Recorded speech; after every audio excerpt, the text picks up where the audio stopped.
Здравейте хора, това съм аз, Руслан. Не знам се да се виждам, защото съм си обърнал камерата капара. И ще покажем на Брайан лицето. Пак ли са ме забранили те, бе? Готов ли си? Да.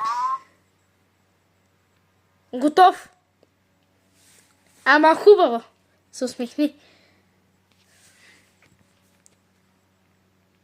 Ето.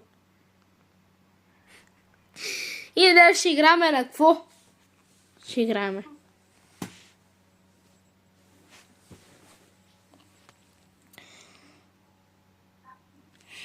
На какво ще играме, бе? Аре, бе? Естествено. Ще играем грави.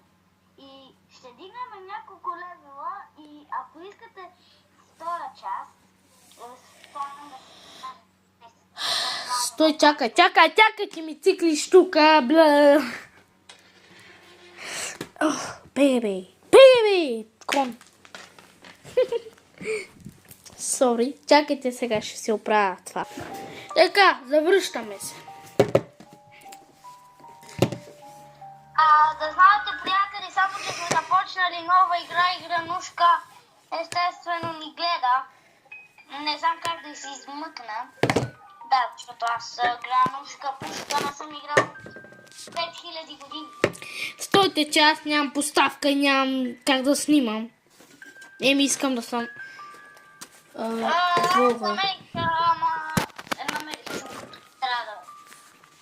Да чухнеш, баба Гран. Да я биеш, искам да отепаш баба Гран, да клем се. Не, на баща ми. Така, слушайте ме сега. Абонирайте се, моля ви се.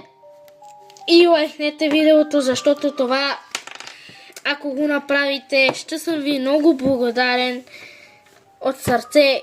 И продължаваме видеото, така че давайте. Абе, брата, моля, знаеш къде? Къде е това за сейфки? Брайане, къде сме, бе?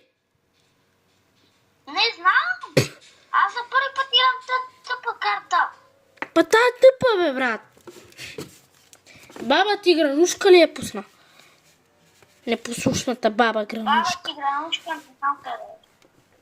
Баба, дека си, бе, ела да ми приготвиш компот. О, къде си, бе?